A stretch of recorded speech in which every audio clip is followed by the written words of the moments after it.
Hi, Anna. Chaz Ebert, it's lovely to see you. Good to see you. It's been a long time. The last time we talked was 10 years ago, so it's been a decade. Wow. I recently got to reconnect with Chaz Ebert, who was first on the show in 2014. Back then, we talked about grief and losing her husband, the movie critic and writer Roger Ebert. And though it was many years ago, I think about that conversation I had with Chaz a lot. And it's stuck with many longtime listeners, too. Many of you have brought it up to me over the years about how she described her relationship with Roger that continued after his death, how that felt familiar to many of you after losing people in your own lives. Earlier this year, I saw that Chaz had published a book. It's called Give a Feck, Elevating Humanity Through Forgiveness, Empathy, Compassion, and Kindness. And that prompted me to reach back out. And this week, you'll hear my original conversation with Chaz from 2014, and later on, what has happened in her life since. The word widow, that word almost makes you feel alone. I think that's why in the beginning I rejected it. And people would say, they would write Roger's widow, and I would say, no, please write Roger's wife. This is Death, Sex, and Money. The show from Slate about the things we think about a lot and need to talk about more. I'm Anna Sale.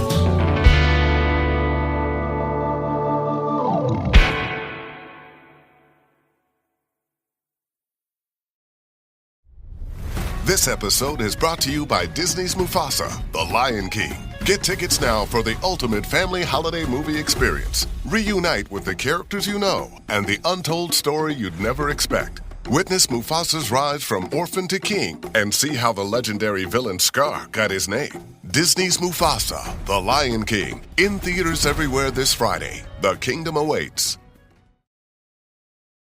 Chaz Ebert married her husband Roger in 1992. She was 39, a divorced lawyer and mother of two. He was 50, and up to that point, a lifelong bachelor. Roger was already famous. His poetic, populist film reviews for the Chicago Sun-Times had earned him a Pulitzer Prize. He was best known, though, for his thumb, whether it was up or down, and for sparring with Gene Siskel on their TV show. Benji the Hunted exhausted me. I don't know, Gene. Your review is the typical sort of blasé, sophisticated, cynical review. I'll take the word sophisticated. I would expect from an adult. Or you're wrapping yourself in the flag of children, and I'm saying... Wrapping yourself in the flag of the sophisticated film critic who's seen it all. No, boredom. Gene Siskel died in 1999 of a brain tumor. 3 years later, Roger was diagnosed with cancer of the salivary and thyroid glands. In 2006, his lower jaw was removed. Roger eventually lost his ability to speak and to eat solid food, but he kept writing, reviewing, and tweeting through hospital stays, rehab, improvements, and setbacks. Chaz Ebert was right beside him throughout. Do you want the walker? Yes or no? Do you want the walker? No. Okay, then let's... You see that in a documentary called Life Itself. It chronicles Roger Ebert's life up through his final days when he died in April of 2013. The first time I saw a clip of Roger in the hospital, I gasped because I did not know that he was that. I mean, he looked sick.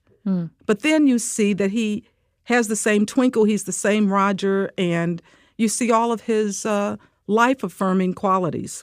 What's it been like touring the country and talking about your husband and your marriage and his death as you've introduced this movie to the world? You know, in the beginning, Anna, touring the country to talk about losing Roger and to promote the movie Life Itself was a little surreal. It was a little painful in the beginning. But I love talking about Roger. And it's sort of cathartic because it gives me a chance to relive the good times with him and the times before he was sick and not just the times when he was ill. but it also allows me to sort of reflect on the grace of the time that he was ill, because he was so, the only word I can think of, he was so joyful. He really accepted everything, and it made it easier to live through those times. I want to talk about your love story. Roger wrote in his memoir of you, "She fills my horizon. She is the great fact of my life. She has my love. She saved me from the fate of living out my life alone, which is where I seem to be heading." The film reveals that you two met in AA. That's correct. What do you think sharing going through the process of sobriety, recovery, how do you think that played into the early days of your relationship? I tell you, I think it was a gift, because when you are someone who is sober and you're very grateful for being sober, you realize that's a process that increases your compassion for other people. It really helps you to minimize the small talk, and you're more willing to talk more openly and honestly with someone about things that are important in life. And so when Roger and I first met, I think we fell right into a conversation that turned out to be our lifelong conversation with each other. That very first night, he was so charming and so smart and so funny, and just sort of no BS kind of guy. And I was attracted to that. Is that how you thought of him before meeting him? No, I did not. I have to be honest with you, Anna, and it still pains me to say this, but before I met Roger, when I used to watch he and Gene Siskel on the TV show, I actually sided with Gene most of the time. And I thought that, I don't know, there was something I thought, I don't know why I did. But once I met Roger and discovered what a great guy he was, of course, he became my favorite. Did you think he was a bit of a loudmouth before you met him? No. That's not what I thought. You know what I thought? I thought that I told him that, oh God, I hate saying this. I told him that I thought that he let Gene beat up on him too much. And that I thought that he should fight back more. Yeah. I mean, that's really beautiful that even before you knew him, you were his advocate. You know? Yes. You're like, come on, Roger. Yes.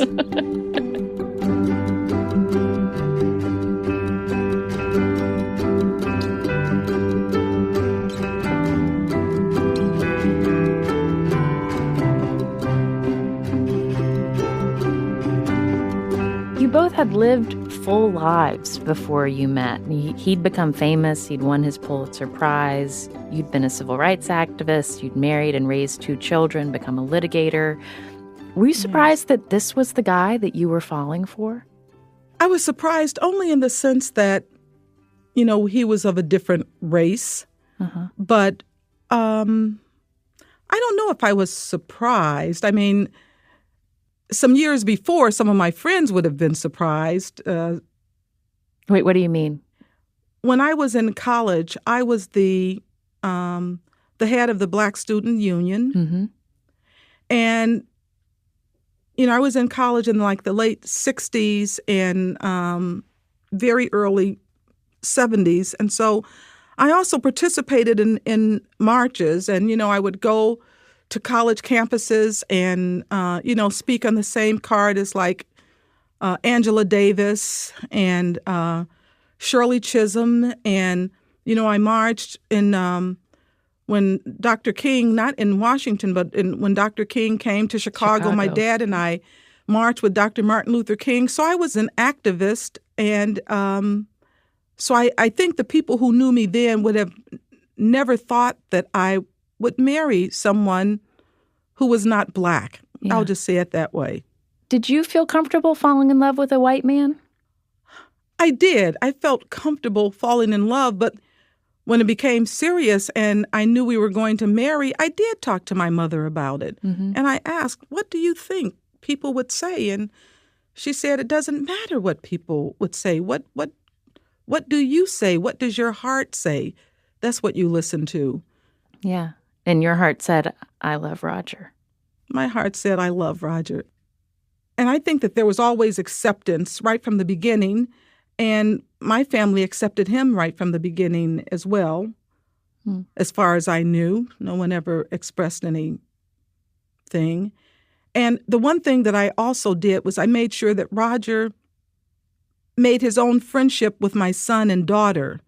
I didn't want to stand in as the intermediary because I saw when people are blending their families, if you start out as the intermediary, that's the role you have to play forever. And I didn't want to do that. And so right from the beginning, he and my son and daughter became friends. And so when their children were born, he was the grandfather right from the beginning. In the movie, they call our granddaughter Raven his step-granddaughter. He would have hated that term. It was always just his grandchildren. I just remember being so young and watching for the first time so many movies and him sort of explaining to me, what's, important about this one, or this is a really great movie, all of this stuff. Those experiences mean a lot to me.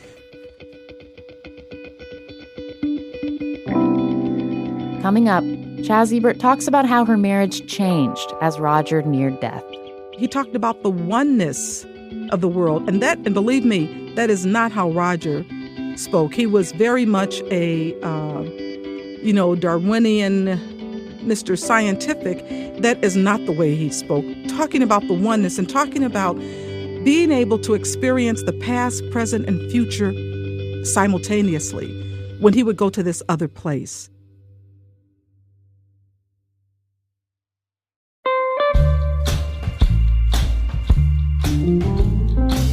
We are getting to the end of another calendar year, a time of reflection, hopefully some rest, and also a lot of best of lists. And I am making my way through a lot of them.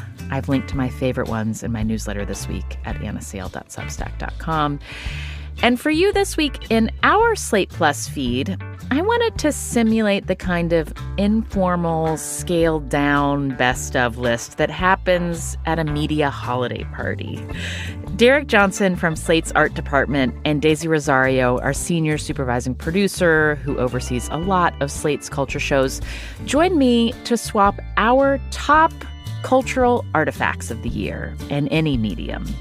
And Daisy's suggestion was a specific performance in the HBO show The Penguin, which made me, someone who is usually averse to watching comic book or fantasy shows, want to check it out. Everybody was talking about Colin Farrell and all of the makeup and all of the stuff. She stole that show out from under him. It's just such a fantastic, bizarre performance. You get access to Slate Plus drops by becoming a member of Slate Plus. If you haven't done this yet, come on in. You can sign up on the Death, Sex, and Money show page on Apple Podcasts or Spotify, or just go to slate.com/DSM Plus. And a bonus, Slate Plus members get ad-free listening to a gift that keeps on giving. And one more thing for you to look forward to as we make our way through these colder, darker months. On January 31st, I am hosting a Death, Sex, and Money variety show as part of Sketchfest, the improv and comedy festival in San Francisco, California. Comedians Guy Branum and Carl Tart will be there. So will the writer Chanel Miller, who's author of the 2 New York Times bestselling books, the memoir Know My Name and the beautiful children's book Magnolia Wu Unfolds It All. That show again is on Friday, January 31st at San Francisco Sketchfest. Tickets are at a link in our show notes. If you can be near the Bay Area that night, come on out.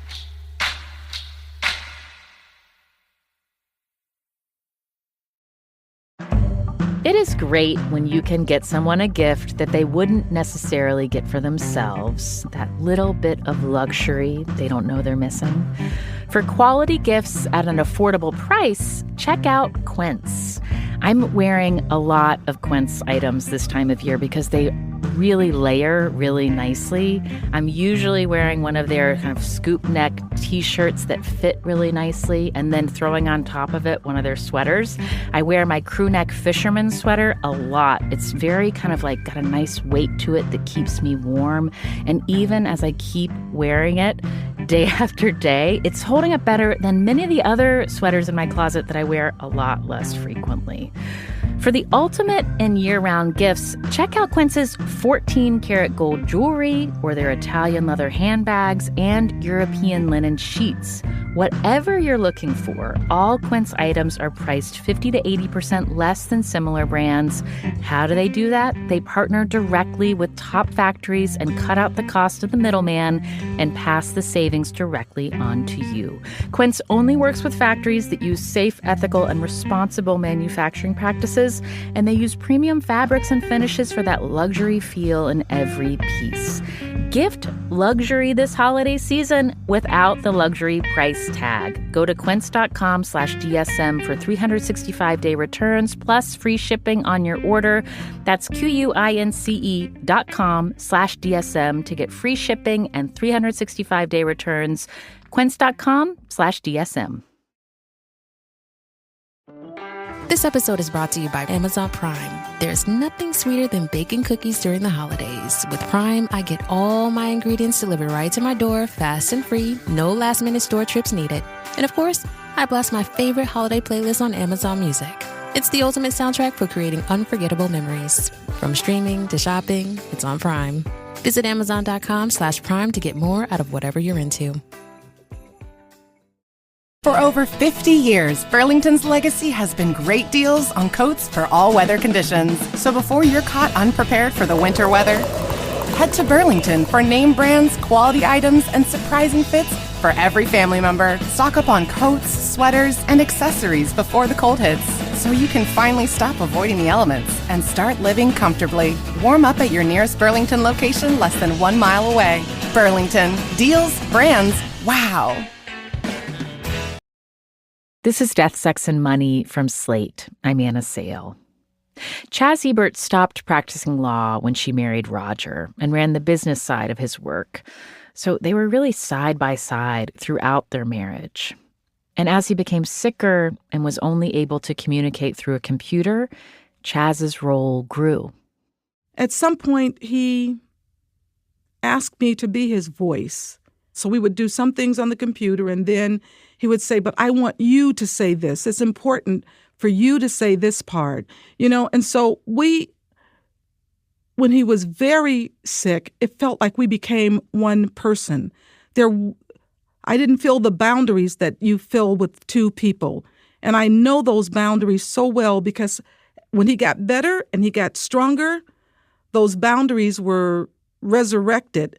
And I became my own person again, and he became his own person. But the period where we became one was a very interesting period when I think back on it, because I didn't realize that that's what was happening. I don't even know how to explain it, but I actually did feel him in my soul when we became one person. What changed between you two when he was no longer able to talk to you with his voice? Almost nothing, because Roger and I developed almost a mental telepathy. Mm-hmm. We were so in tune with each other that we actually could speak to each other without words or without even being in the same room. Like a deep ability to understand what he was prompting, what he wanted to communicate? I don't know. To me, I actually heard his voice in my head. Really? Yeah. And I know that happened sometimes when he was in the hospital. I would wake up in the middle of the night and I would call the hospital and I would say, oh my God, he is so cold. Will you please go in and put the warming blanket on him? And the nurse would come back and say, how do you know? Did he call you? And they would say, well, he couldn't call you. He can't speak. And I said, I don't know, but he just told me he was cold. See, I have to tell you, I knew you weren't going to ask me just the standard questions. I just knew it. And I had a little trepidation because I know I'm probably going to say things here that I probably shouldn't say, but... Well, let's actually pause and talk about that a bit, because in thinking about our conversation, I was wondering where those boundaries are for you, because... No, you know what? I'm going to tell you, Anna, there are none. And that's why I was a little... No, you can just ask me anything. And if something gets too hard or too... I'll tell you. Okay. All right. Yeah. When was the last time you heard his voice in your head?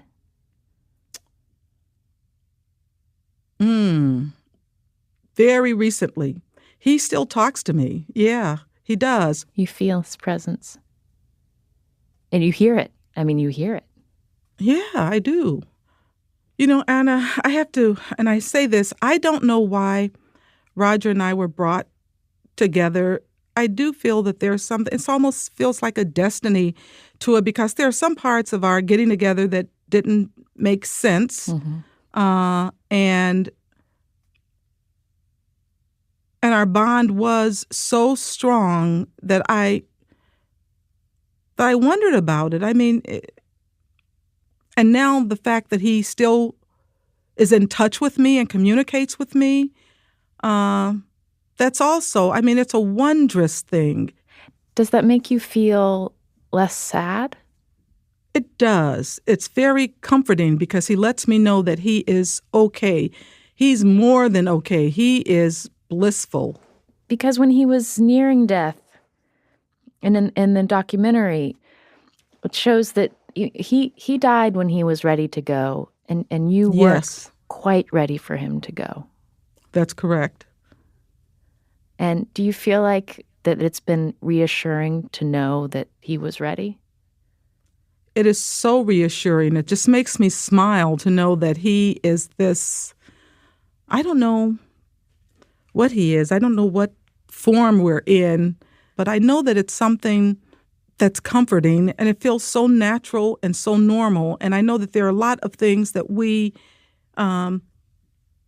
shut down talking about in our society because things that we can't prove. But now I firmly believe in an afterlife. Did you believe in an afterlife before he passed? I don't know. I don't know what I thought happened after death. I haven't had this experience. I've lost several family members, my mother, my father, 2 brothers, and 2 sisters. And the rest, I haven't had an experience like this, like I'm having with Roger, where he kind of reports back. So I don't know what I thought about the afterlife.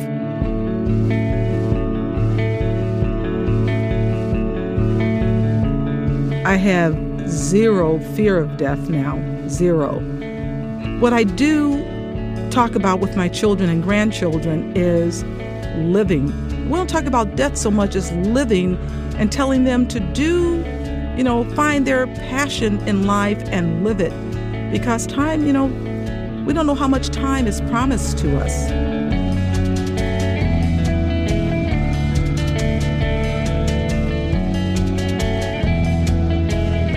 Coming up, Chaz Ebert and I catch up a decade later.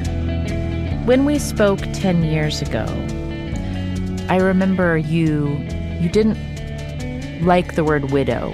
That wasn't a word that you took on.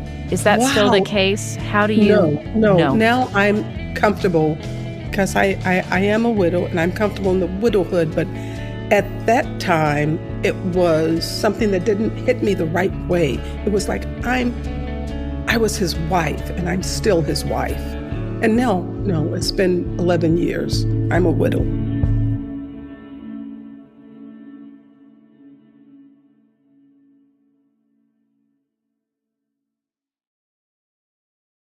This episode is brought to you by Allstate. Some people just know they could save hundreds on car insurance by checking Allstate first. Like to check the date of the big game first before you accidentally buy tickets on your 20th wedding anniversary and have to spend the next 20 years of your marriage making up for it. Yeah, checking first is smart. So check Allstate first for a quote that could save you hundreds. You're in good hands with Allstate. Savings vary. Terms apply. Allstate Fire and Casualty Insurance Company and Affiliates. Northbrook, Illinois. Streaming now on Peacock. Paris Hilton and Nicole Richie are back. That's hot. Loves it. For a show-stopping reunion that will prove putting on an opera is anything but simple. We're really good at this. One thing's for sure, they won't be upstaged. Good to have you back. Come on, we've got a show to do. Paris and Nicole, The Encore, a 3-part reunion special. Streaming now, only on Peacock. When I first interviewed Chaz Ebert, I remember our conversation being characterized by its emotional intimacy and also by her skittishness. She wasn't sure about whether talking about her experiences in the spirit realm was safe. That has changed in the last 10 years. She dove right in as soon as we connected.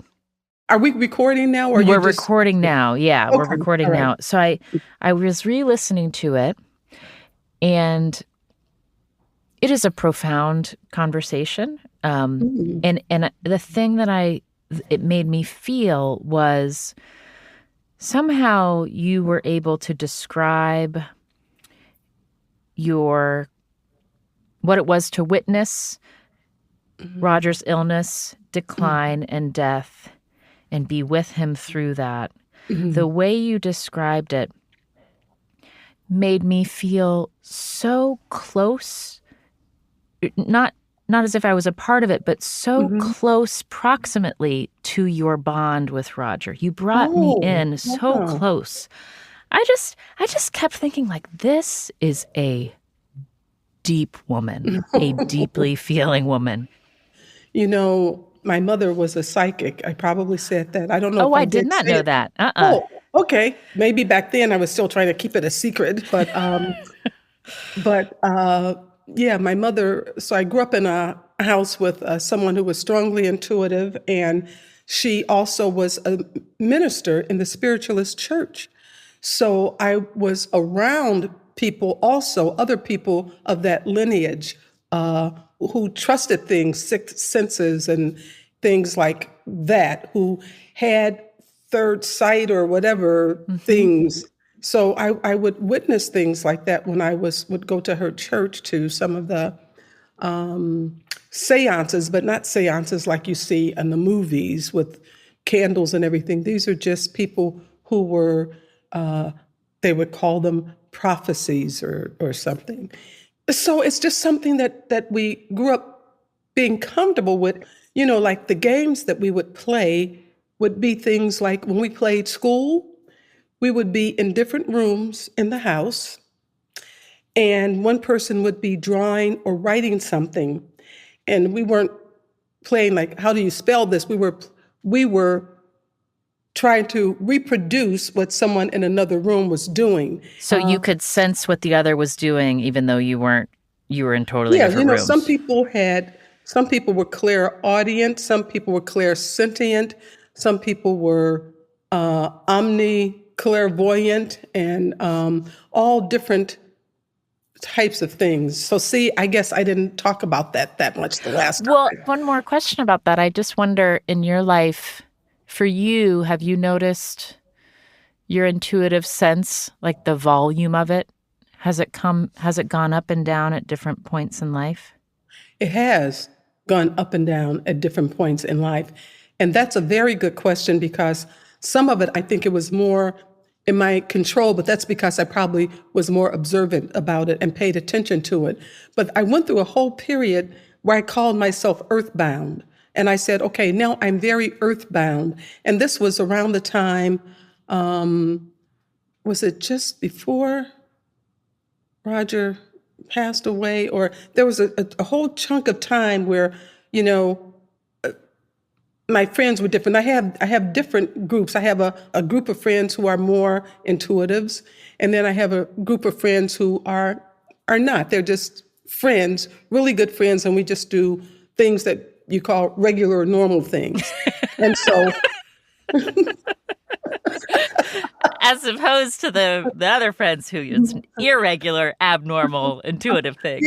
Or the people who do things that are extrasensory. Mm-hmm. And when I'm with my non-mystical or metaphysical friends, I say I'm being very earthbound.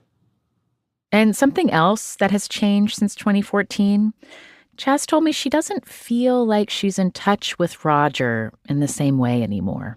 There was a time, maybe about 2 years out or so, that I could feel him, I could feel us separating from each other. And we were telling each other it's okay. It's okay to go. And I wanted him to go wherever he was supposed to go. And he wanted to leave me so I could have whatever experiences I was supposed to have here. And we could feel the separation. Oh. So it felt kind of like a farewell. You felt like it was a two-way release. Mm-hmm. It was mutual. We both felt, okay, it's time. Mm-hmm. Was that a one-time conversation, or was it, do you remember that as kind of being this period of time where there was more space? I remember actually a day when I could observe it and feel it. And I was like, oh, wow, what's happening here?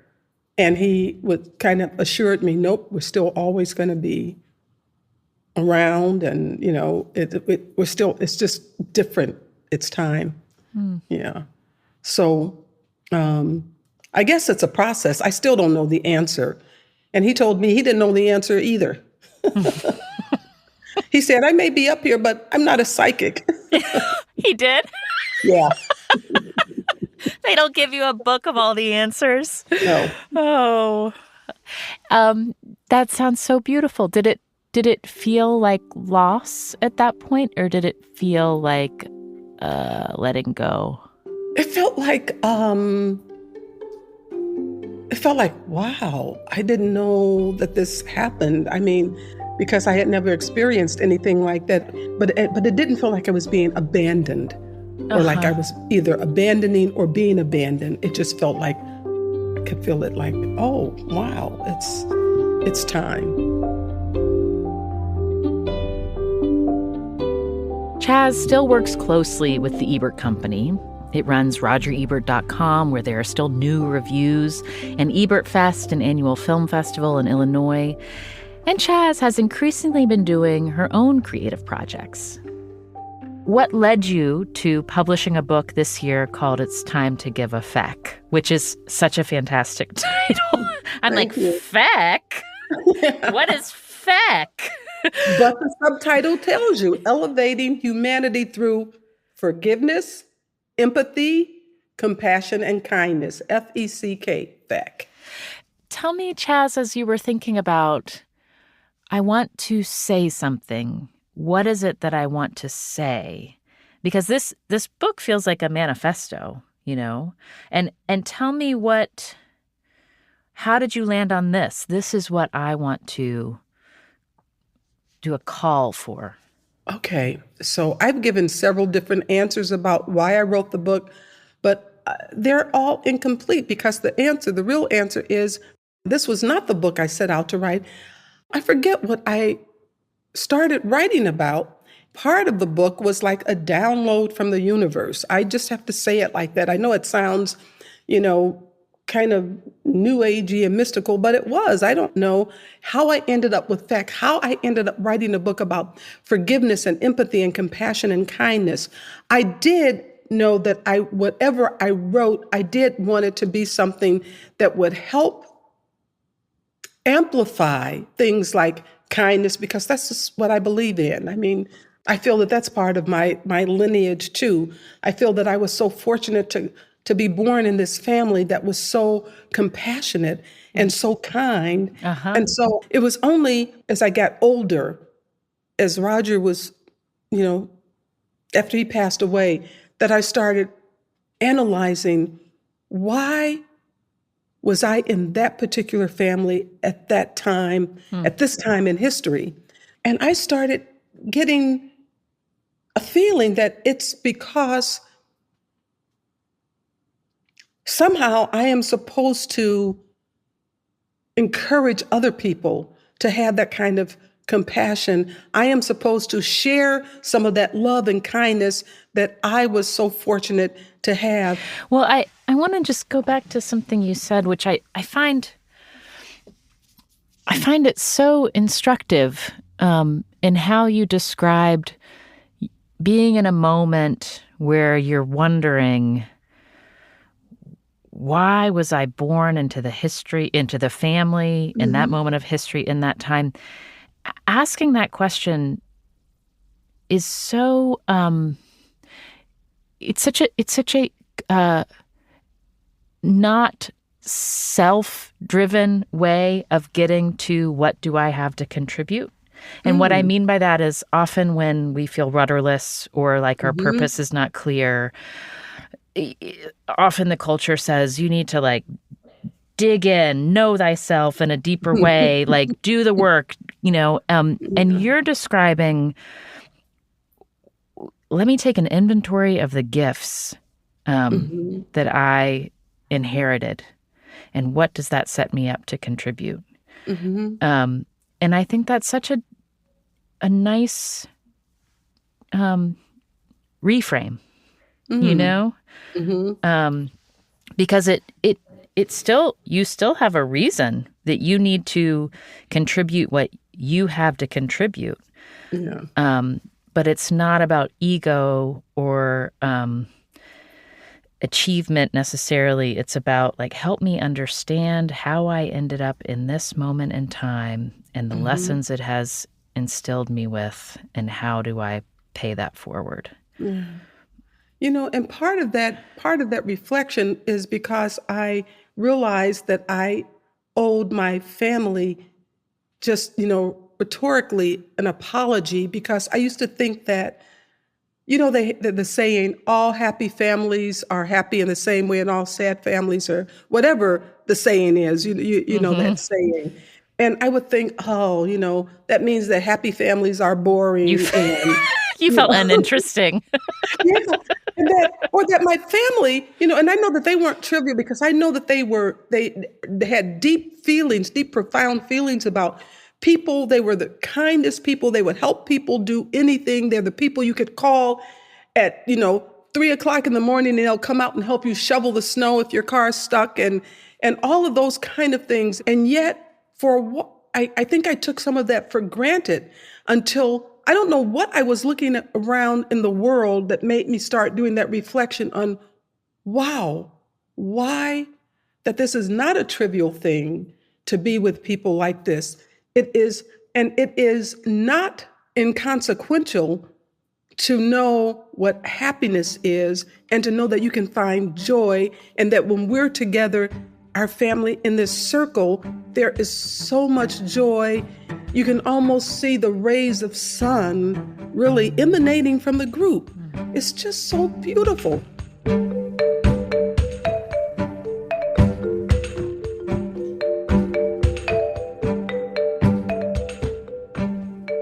Chaz, I'm wondering, to the extent you're comfortable sharing, when you think about your family now and your community of loved ones now, who's in it? Who do you get to spend the most time with? Who are you sharing your life with? So I have like three of friends. I have three separate groups of friends and this came about because of the pandemic. During the pandemic, when we didn't want to lose touch with each other, and some people were feeling lonely and isolated. Yeah. And so we started text groups. I started one text group we call them 6 Chicago Chicks. These are 6 women who we knew each other from Chicago. Some live in California now. One lives in New York. One lives somewhere else. But the 6 Chicago Chicks, this was our little text group, and we still text together as the 6 Chicago Chicks. And then there was the Tribe. The Tribe was my friends, so I'll say my more mystical friends. And that group, we still kind of text. And then the third group are the Crane Cougars. The Cougars. And the Cougars are women that I went to high school with. Oh. But we're called Cougars because that was the school mascot. Oh, of course. That's why you're called Yes. Cougars.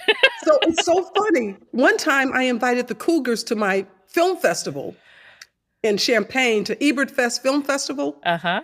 And all these young men came to me during intermission and said, "Where are those old ladies who like young men?" And I said, "What do you mean?" They said, "The Cougars. You said the Cougars are here." I said, "Oh, no, they're not that kind of Cougars." But some of them probably were. Amazing. Yeah. And so these are women I've known for over 50 years, and we still text each other for about the last 20 years. We've been doing that.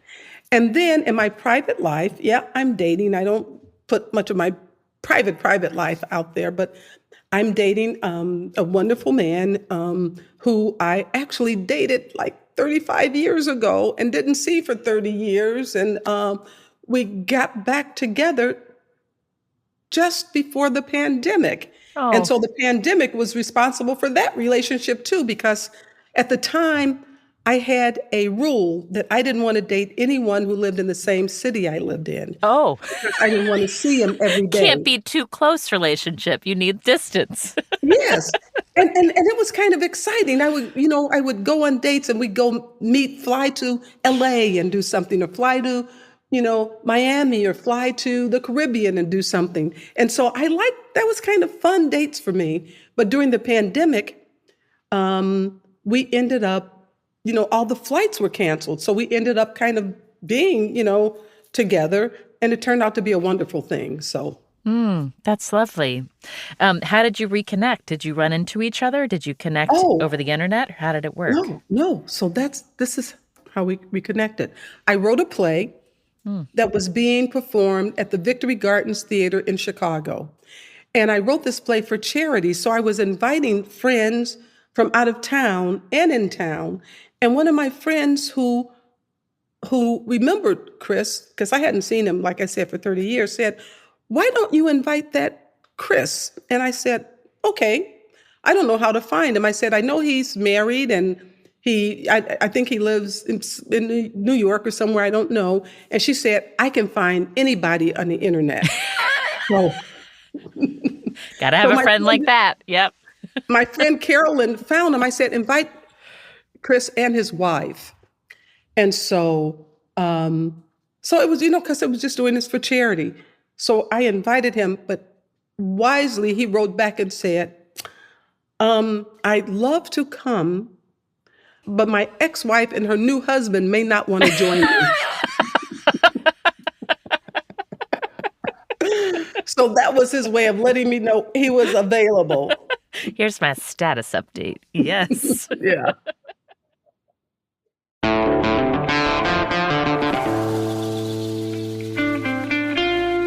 That's Chaz Ebert.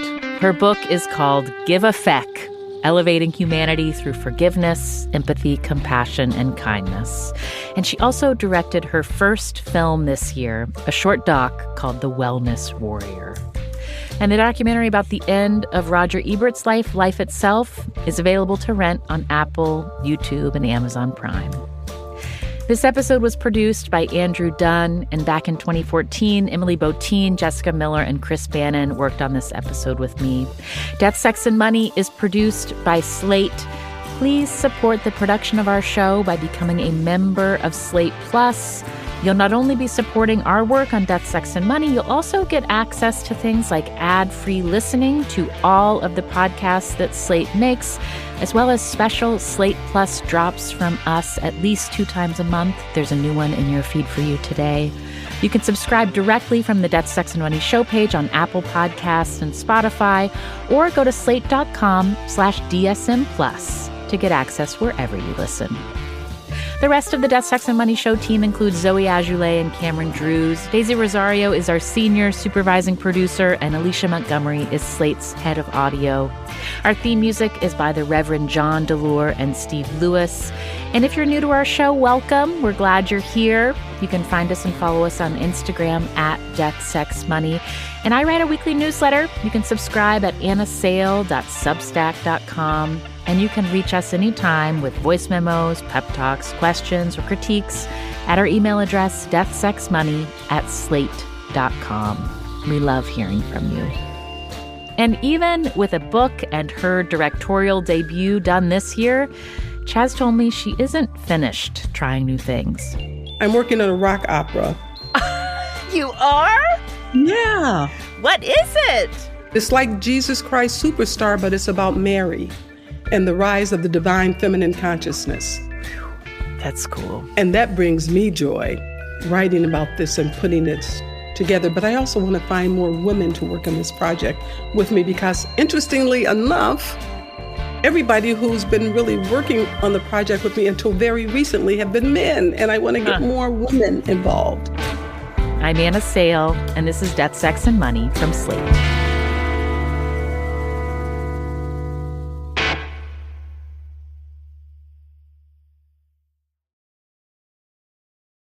When you're part of a military family, you understand sacrifice and support. At American Public University, we honor your dedication by extending our military tuition savings to your extended family. Parents, spouses, legal partners, siblings, and dependents all qualify for APU's preferred military rate of just $250 per credit hour for undergraduate and master's level programs. American Public University. Value for the whole family. Learn more at apu.apus.edu/military.